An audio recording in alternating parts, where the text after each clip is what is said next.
আসসালামু আলাইকুম প্রিয় দর্শক, আমি জেকে বাশার কথা বলছি কনফার্মাইজ board or interactive smart board থেকে।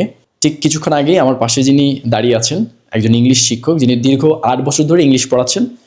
ছাড় আমাদের কাছ থেকে 65 ইন্টারেক্টিভ স্মার্ট বোর্ড নিয়েছেন। তো আমি ছাড়ের মুখ থেকে ছাড়ের পরিচয়টা জানবো এবং তিনি হচ্ছে যে কেন আমাদের স্মার্ট বোর্ড নিলেন, তো ওভারঅল কিছু বিষয় জানতে চাইবো। সো ফার্স্ট অফ অল হচ্ছে আপনি আপনার পরিচয়টা বলবেন। আমি মোহাম্মদ জাকির হোসেন।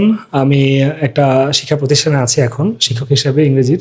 সেখানে আমি আছি প্রায় 5 বছর, আর এমনি আমি দীর্ঘ প্রায় 8 বছরের বেশি সময় যাবত ইংরেজি পড়াচ্ছি। এবং এই ক্লাসগুলো এতদিন আমি অফলাইনে নিতাম, এখন আমার পরিকল্পনা আস্তে আস্তে ক্লাসগুলো অনলাইনে নিয়ে যাওয়ার। সেক্ষেত্রে দেখলাম যে স্মার্ট বোর্ডটা এখন খুব ভালো একটা হেল্পফুল একটা ভূমিকা পালন করে ক্লাসের জন্য, এই জন্য এখানে আসা। অলরাইট, সো স্যার, অনেকেই মনে করে যে ফিজিক্স, কেমিস্ট্রি, বায়োলজি বা ম্যাথ এই সকল সাবজেক্টগুলো পড়ানোর জন্য স্মার্ট বোর্ড লাগে, বাট ইংলিশের জন্য কিংবা বাংলা বা অন্যান্য সকল সাবজেক্টের জন্য যে নেওয়া যায়, সো এটা কিন্তু অনেকেই মনে করে না। সো তাদের উদ্দেশ্যে আপনি কি বলবেন? এটা আসলে ডিপেন্ড করে।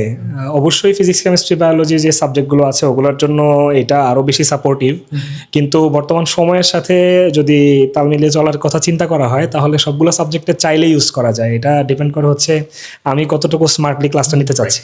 অলরাইট, সো বাংলাদেশে তো আরও বেশ কিছু প্রতিষ্ঠান আছে স্মার্ট বোর্ড যারা প্রোভাইড করছে, সো আপনি তাদের কাছ থেকেও নিতে পারতেন, বাট এই যে আমাদের কাছ থেকে যে নিলেন, so we are really thankful to you. But আমাদের কাছ থেকে না নিয়েও আপনি অন্য জায়গা থেকেও নিতে পারতেন, সো সেটার যদি কিছু কারণ বলতেন। আপনাদের কাছ থেকে নেওয়ার একটা কারণ হচ্ছে আমি পরিচিত একজনের রেফারেন্সে এখানে আসা, যে আপনাদের যে বোর্ডগুলো হয়তো ভালো এবং স্পেশালি আপনাদের আফটার সেল সার্ভিসটা ভালো শুনেছি, এজন্য এখানে আসা।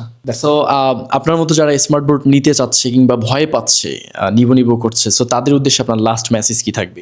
স্মার্ট বোর্ড আসলে একটা ইনভেস্টমেন্ট। এখানে ইনভেস্টমেন্টের ব্যাপারে আসলে তো ভালো মন্দ দুটোই হতে পারে, সেক্ষেত্রে পজিটিভ চিন্তা করে ইনভেস্ট করা উচিত। জন্য মনে করি যে টিচিং প্রফেশনে এখন সময়ের সাথে তাল মিলিয়ে চলার জন্য স্মার্ট বোর্ড সবারই সম্ভব হলে নিয়ে নেওয়া উচিত। প্রিয় দর্শক, এতক্ষণ শুনছিলেন একজন ইংলিশ শিক্ষক, যিনি একটু আগে আমাদের কনফার্মাইজ বোর্ড থেকে 65 একটি ইন্টারেক্টিভ স্মার্ট বোর্ড নিয়েছেন। যিনি বললেন যে সময়ের সাথে যদি তাল মেলাতে চাই আমাদের অবশ্যই ইন্টারেক্টিভ এডুকেশন সিস্টেমে যাওয়া দরকার, এবং আপনি যদি অল্প সময়ে অধিক পড়াতে চান আপনার জন্য স্মার্ট বোর্ড একটা বেস্ট সলিউশন হতে পারে। সো এতক্ষণ কথা বলছিলাম আমি জেকে বাশার কনফার্মাইজ বোর্ড থেকে। আবারও দেখা হবে, কথা হবে, নতুন কোনো শিক্ষককে নিয়ে আসবো। ততক্ষণ পর্যন্ত সবাই ভালো থাকবেন, সুস্থ থাকবেন। আল্লাহ হাফিজ।